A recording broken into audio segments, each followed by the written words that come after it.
All right, Bronco lovers, I hope you guys do like this. This is Jeff in Omaha, Nebraska. This is a video walk around of my 1989 Bronco 2 project. This was a bone stock, one owner, 62,000 mile Bronco 2 that I bought from an older lady in Oklahoma who had a couple different vehicles that she towed behind her motorhome. And her daughter ended up selling off some of her fleet.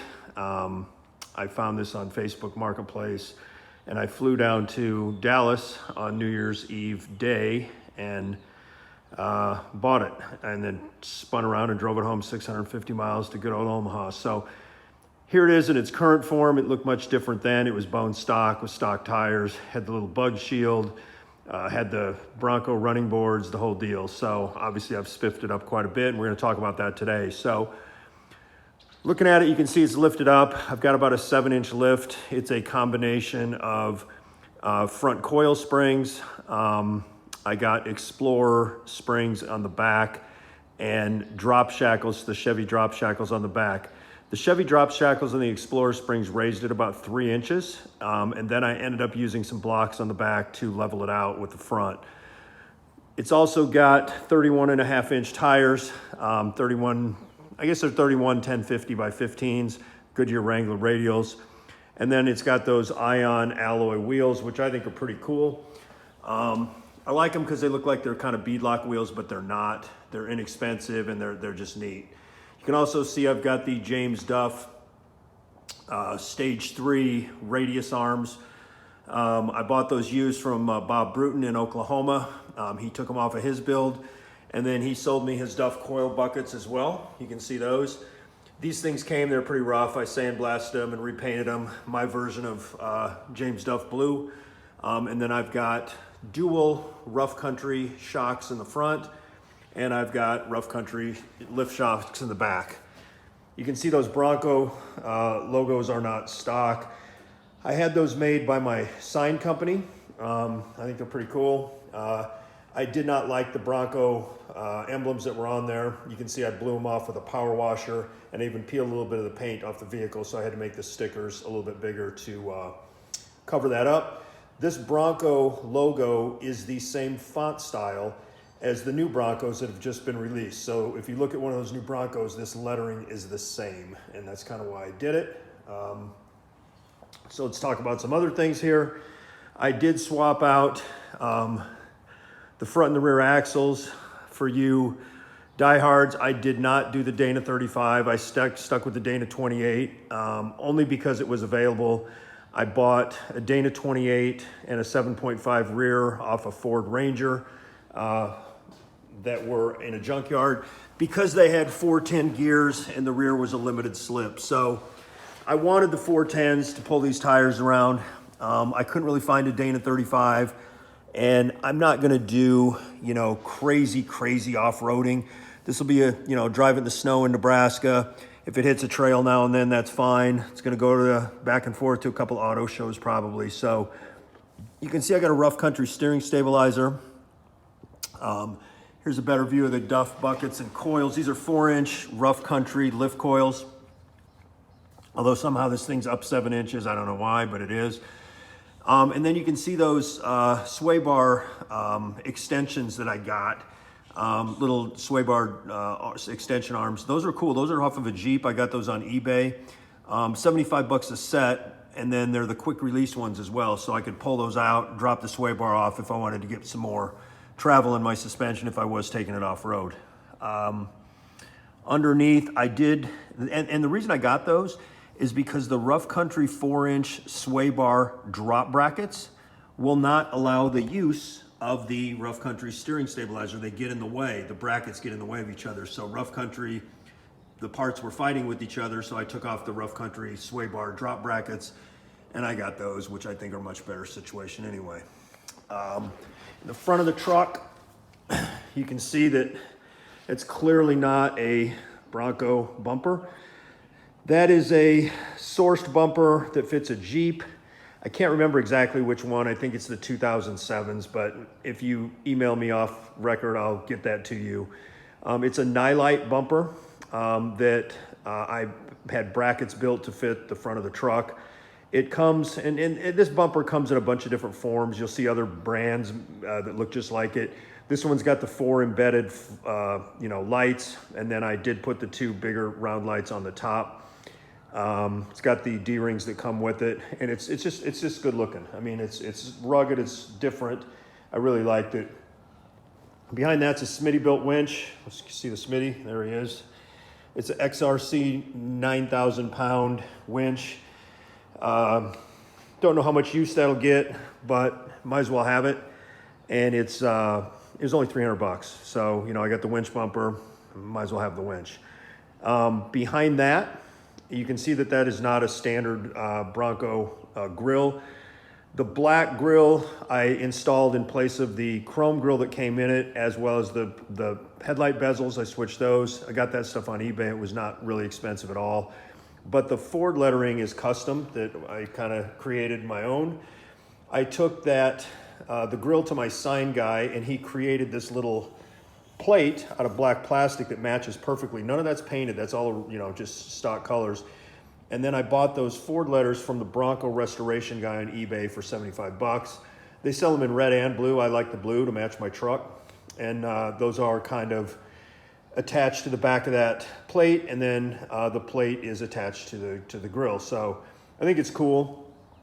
I've learned from a bunch of different YouTube videos that a lot of these guys that restore these and build them put their own little spin on them however they want. Hats off to Brian Racy, who has Gilligan, and if you haven't seen the Gilligan Bronco 2 series, you're missing out. I mean, I spent a whole Sunday watching his videos a couple times, and then I found Dan Bastian, who has Sarge, and watched that video at least twice as well, and a couple of other Dan's videos. And now there's one of their buddies named John Parks has a truck that looks a little bit like mine, except he's got a 347 stroker and some huge tires on it and different axles, and it's a serious off-road rig. So I've been following his build as well. So, I learned a lot from these guys. I did all this stuff myself. I'm not a welder. That's the only thing I didn't do. So I had to have the bumper brackets welded by a welder. Again, here's the other side of the truck. You can see how shiny it is. Paint's really good. I spent $250 just recently after I got all this work done and took it to a detail guy who clay barred it and buffed it all out and shined it all up. It is original paint. It's not perfect, but it's pretty darn good. It even had the original, these kind of wheel well protectors back here, and then up above the rear tailgate, those little clear things. I actually had to have him remove those. So you can see the tape is a little bit beat up where he pulled those off. But again, all original paint. Light bar up top. It's a 50-inch curved nightlight light bar. And I sourced those brackets on eBay. Those are for a Ford Ranger. They fit perfectly on this truck. I did screw them into the drip rail. There's different ways to do it. That's how I did it. Works out pretty good. Let's go around to the back, and we can see different things as we do that. Oops.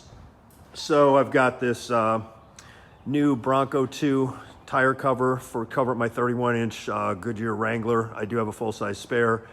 So I had to get a bigger tire cover. I sourced that on Etsy, and I don't remember the guy's name, but he did a great job and got it to me really quickly. You can pick your size, you can pick your color. He just screens them and does them there.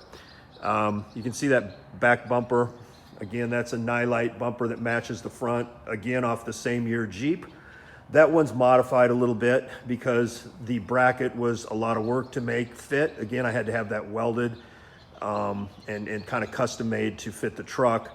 We also had to trim the bumper. The bumper and the corners wanted to kind of wrap around, kind of a little angle around. So we cut that off at our own angle. And then I touched it up a little bit with kind of bed liner paint. You can see this thing's not perfect. There's a little nick, whatever. Here's a little nick on the door. The tape's not perfect, but it's really, really, really good. I mean, I looked at 300 of them probably before I bought this. And if you want a good one with no rust and really nice paint, you're probably going to pay anywhere from $5,000 to $12,000. I would say, for a stock one that's just, you know, ready to go and you can modify it. And then from there, you got to do all your mods. So the mods aren't cheap either. Let's take a peek underneath.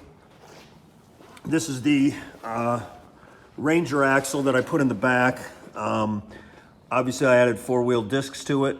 And again, that's not cheap. I got the disc brake brackets from North Car Racing in Kansas City. Guy does a great job. He's very helpful on the phone. And they sell these cool Mustang SN95 brackets that you can put on these 7.5 rear axles that have the proper offset. The disc brakes, I kind of sourced those parts individually, the calipers, and you can see I've got rubber lines going to the center section, which I didn't have to do, but I just thought that was the way to go. I did struggle with the banjo fittings fitting up snugly on these calipers, both front and rear. I've got, on my front, I've got drop Chevy brake lines that the Ranger station said to use. They're longer brake lines for a lifted truck, and I struggled getting these airtight. So I actually, on some of them, used these neat little rubber grommeted washers in place of the crush rings, the crush washers, and that sealed things up very nicely. So again, I changed this Ranger axle. Was not a direct fit. I thought it was. I screwed up. I had to relocate the spring perches about 3/4 of an inch on each side. I had to move them outward to line up with the leaf springs on the Bronco, because this axle is about 1.5 inches less wide than a Bronco axle. Since I was doing that, I changed the pinion angle.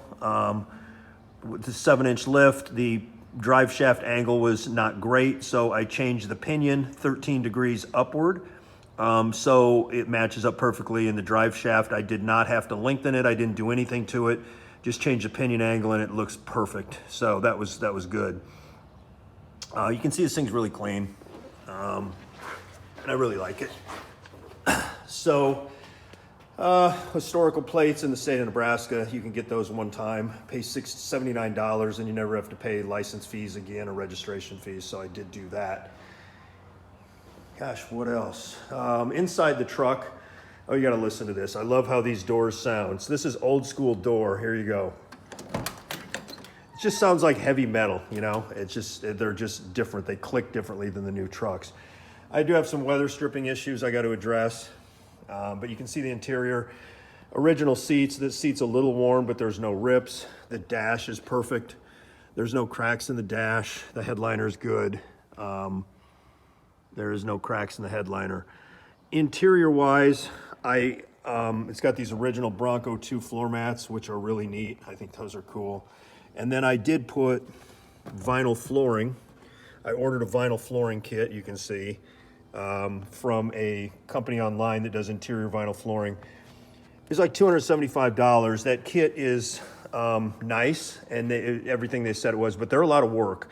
You know, if your buddy says, oh, I did mine in 2 hours, he's full of it. Get him over and have him help you do yours, because you got to pull all the seats, all the seat belts, all the floor, anything mounted to the floor, and then you got to loosen up all the trim, and then you got to pull out the old carpet, pull out the old insulation, fit this stuff in there, cut it and trim it, put it under the, put it under the trim, and then cut holes for the shifters and all those things, and the seat belts and everything else. So I had at least 8 hours, I'd say, in that. Two 4-hour days, maybe something like that, to get all that done.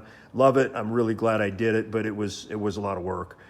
I did replace a driver's side window gear, not the motor. The motor's fine, but the gear was stripped. You had to pull up the door panel and buy the $20 part and put it in there. That was not easy. That's something I don't really want to do again. Took 3 or 4 hours to do that, and a lot longer than I thought. Inside, oh, cool, yeah. So I got this, this is a Nightlight rocker switch. It's got the Sasquatch lights and the bumper lights. There are 2 different switches, so my light bar goes on its own, and the front bumper goes on its own. The winch thing I'm not using because it's got a remote control. I thought I'd spool it in and out there, but after further review, I gave myself a 15-yard penalty and didn't use it. So not doing that one. We'll shut that. Whoops, let's go to the motor. I'll talk about a couple things in there that I did that are interesting. One of them is a bigger alternator. And so let's set that down for just 1 second here. All right, I'm back. I had to get the hood open. You can see I got a cold air intake. A lot of you guys will say, what the heck? That's not really doing anything. And yeah, you may be right. I don't know. But the reason I did it, is certainly not hurting anything. The reason I did it, I wanted to make room for another battery where the old cold air filter box was. Because I've got all these lights, right? I got a winch, I got all these lights. The 65 amp alternator that was in the truck, I decided to replace. So that is a 225 amp DK one wire alternator that I got on eBay. Everyone told me it wouldn't work. You can't do that in this truck, blah, blah, blah. And I'm like, I'm gonna give it a shot. I talked to DK. It was so simple according to them that I thought it was, I almost didn't trust it. So it is literally one wire. There's a red wire, the power wire. It's mounted to, it goes routed through a little circuit breaker there with a 50 amp fuse, and then mounts right to the battery there. So that's super simple. It grounds to the frame, just the mount that it's on. I did source this. That's a hot rod alternator bracket from O'Reilly's that absolutely fit perfectly. I had to use a couple washers on the bottom to kind of space it outward, but there's a lot of belt adjustment left in this thing as well. So that was like $19. I also got an electric fan kit. Not a big fan of the typical fans that come on the front of these trucks. I think they rob a lot of horsepower. I know a lot of off-road guys would prefer the clutch fan that comes with the truck, and that's cool because they've broken down. So in this instance, I've used this fan. I've wired it so that it will run after the truck shuts off to still cool it down. And I've got enough battery power and alternator charger to allow that to happen. So sometimes you shut the truck off, it'll run for 5 minutes. But fan was maybe, I don't know, $100 and some. It wasn't bad. Again, you can see all the lights. I've got different lights mounted along the back of the firewall, and then they go into the cab for these lights. So, gosh, I can't think of anything else. If you've got any questions, I'll be happy to answer them for you. If you want to know about some of these parts or what they cost. I got the Nylite bumpers at Walmart.com, believe it or not. Both of them were under $600 total shipped to me. But again, there's a lot of work on the brackets to get those to match up. I think I got the winch on Amazon, I don't recall. Tires, I got the tires at Walmart. Those are pretty reasonable. I think it's somewhere around 120 bucks a piece. The Eon alloys I got on Jegs. They kind of had a closeout. I think I paid 85 bucks for those. The shocks I got direct from Rough Country. I want to say those are around, probably around $90 for a set of 4. And then the other set of 2 was, 50 or 60 bucks. So yeah, I've about doubled my purchase price with all these aftermarket ads, and that's doing it all myself. I'll say this, the drop brackets, the pivot drop brackets, and the 4-inch drop brackets that you get to raise the truck, for the lift kit, you have to cut off a lot of rivets that are on the frame. So you're gonna have to get familiar with how to do that. There's videos on YouTube. Get yourself a air hammer and a 4-inch cutoff wheel that you can cut some of these rivets off and then, air hammer them out of there. It was no fun. I bet I did with the coil buckets and the center pivot drop bracket for the TTB axle and the radius arm removals. I probably buzzed through a dozen at least of those frame rivets, and it's not fun. So yeah, if you got any questions or you like the video, it's my first one I've ever done. I will let the cat out of the bag. Racy and Bastion and Parks are gonna have a little competition as I go further. I have bought a second 1990. It does have the Dana 35 and it does have the Ford 8.8 rear that's been swapped out. And it's got a 5.8 V8, which is a big motor with an automatic C4.